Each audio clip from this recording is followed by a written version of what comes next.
Oh my goodness, that was an incredible introduction. I really wish that I could have you maybe we need to exchange phone numbers so you can wake me up every morning and be like, oh my goodness, Charity, she's amazing. She's a fierce advocate. I've never heard that one before and I love it. Good Good morning, morning, affirmation. everyone. Good I would morning. love it. I really would. I swear I would. Oh my goodness. Good morning, everybody. Yes, Jake Baskin did go to Lane Tech. I promise there are so many connections. So many connections to Lane. Good morning, everybody. So I am not that person that's like, oh my God, it's so boring and so quiet. Oh my God. No, I'm here and I'm bringing all of the energy, and it's an hour earlier than where you guys are, and I'm in Chicago, so it is 8:16 in the morning on a Saturday, and we are going to get it.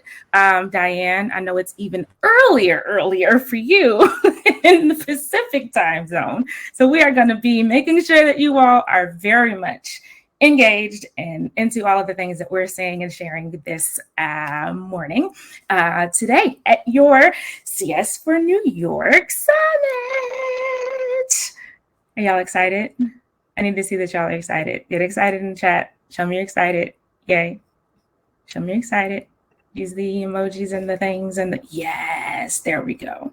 Woo hoo. I'm excited. Yeah, we're excited. Clap your hands. Caitlin's like, I'll smile. I think that's good enough, right?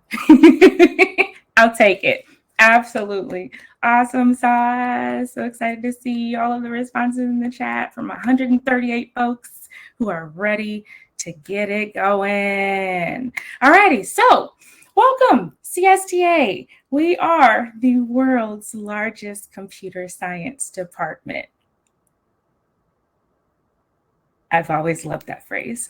If you see, sorry, back one more time, Tom, please, real quick. Thank you. So if you see there, we have like all of the different names and the statuses of the chapters that are currently in CSTA. And I love that we have so many chapters of CSTA represented in New York State. Super, super excited. I was shocked to see that New York City is completely separate from all the other ones. I'm like, wait, there's more to New York than just NYC, which always baffles me because all of Chicago could fit inside of Queens and we would still have so much more to go. But I'm super, super excited and happy to see you all here today to talk about what it means to be a part of the world's largest computer science department.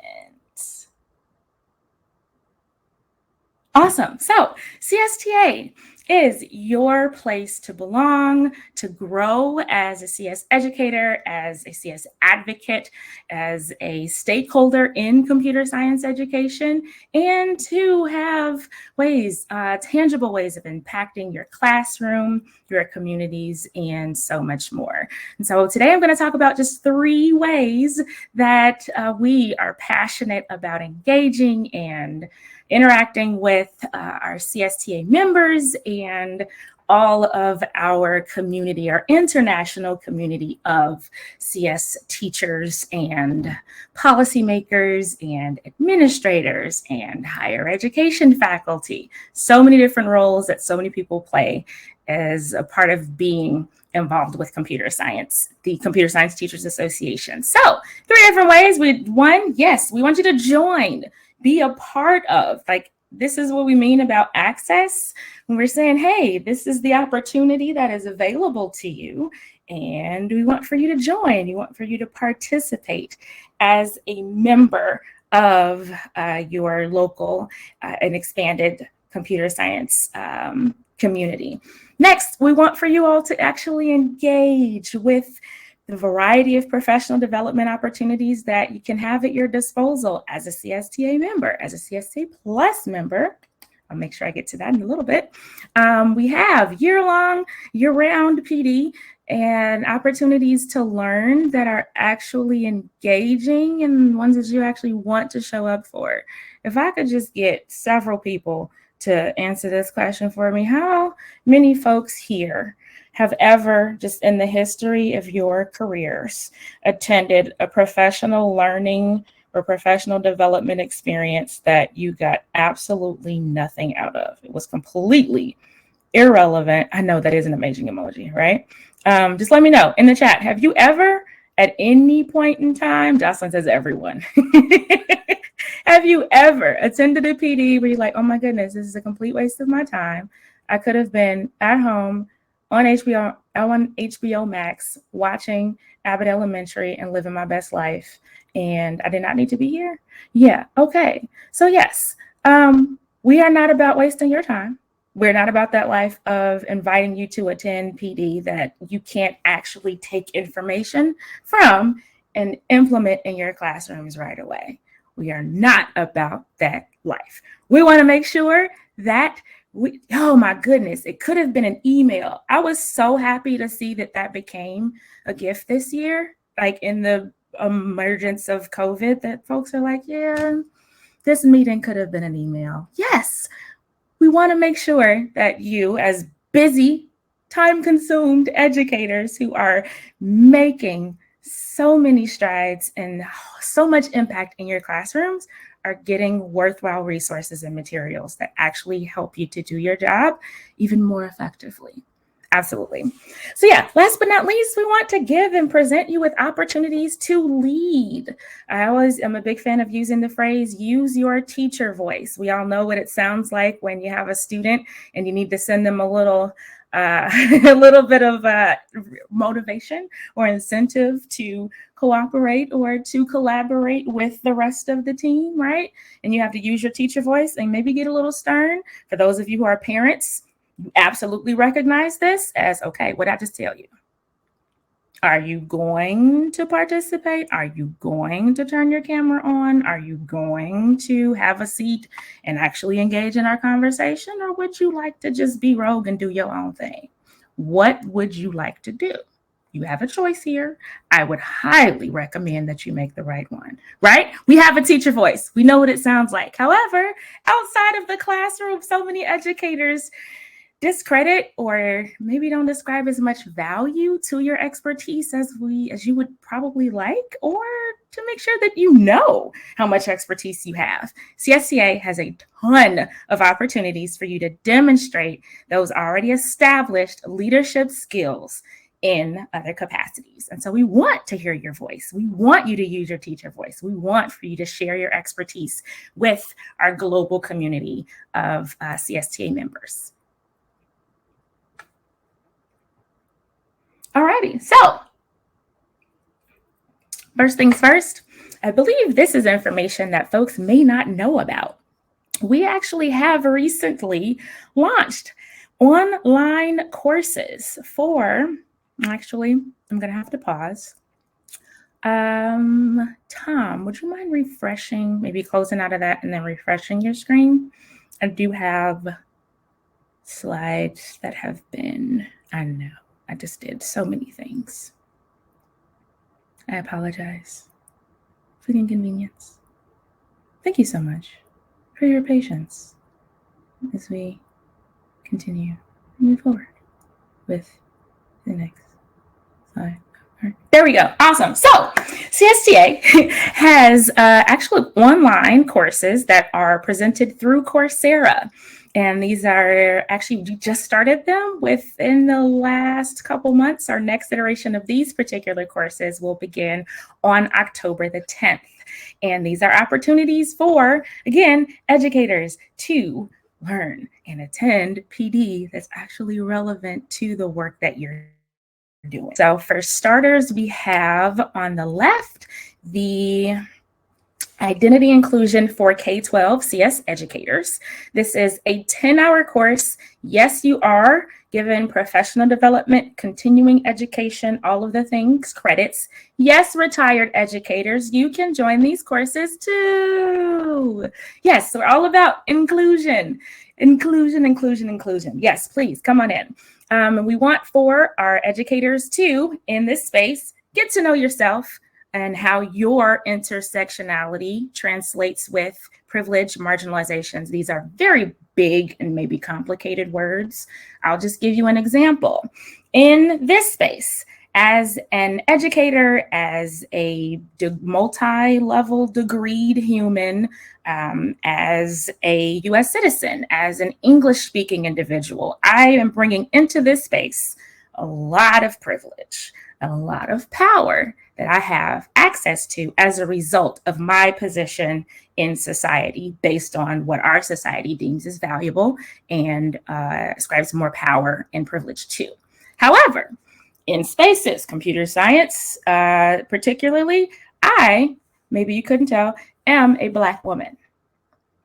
Those are what we call targeted or marginalized aspects of my intersectionality, of the intersectionality of my identity. And so this course actually gives you an opportunity to get to know yourself in that capacity as well, and to analyze and understand how race as a construct and how oppression as an experience for so many of our minoritized students is a thing, and how that impacts your interactions in a computer science classroom. And so you have the opportunity to reflect on those perspectives and to engage in active ways and best practices on combating our implicit biases that we bring into spaces with us. Most of them are unconscious.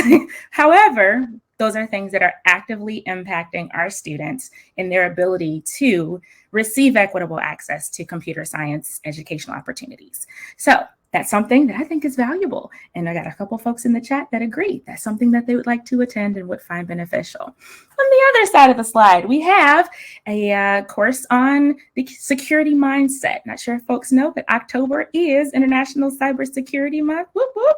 And we want to, in about 4 hours of time, so slightly less time commitment than the other one, you can prepare to teach and implement 5 activities within your classroom setting. This is particularly designed for high school educators. So I'm sorry, elementary, middle school folks.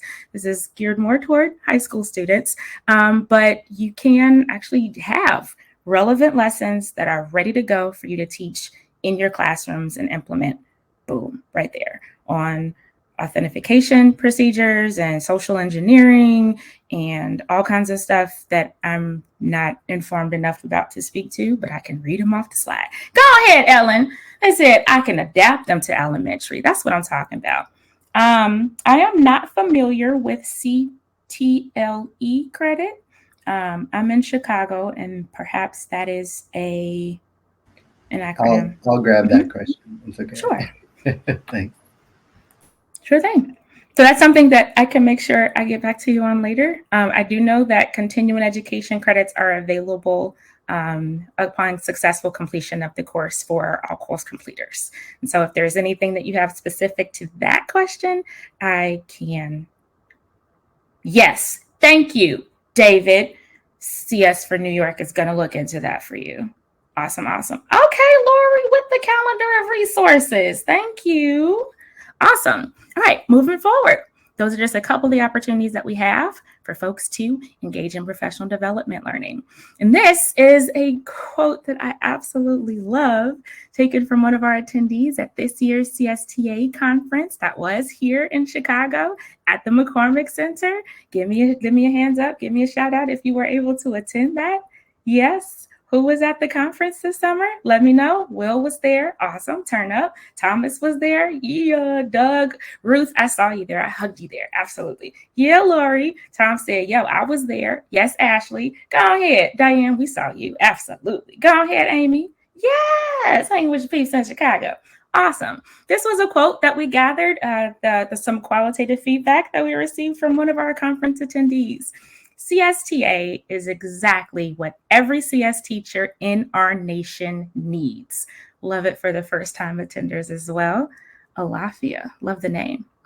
And we also had a quote here that says, from hands-on experiences to the social sessions and events, it's as energizing and engaging as advertised. I made some great connections, learned strategies and tools to bring back to the classroom. And perhaps best of all, I feel inspired and driven to be the best I can be for my students.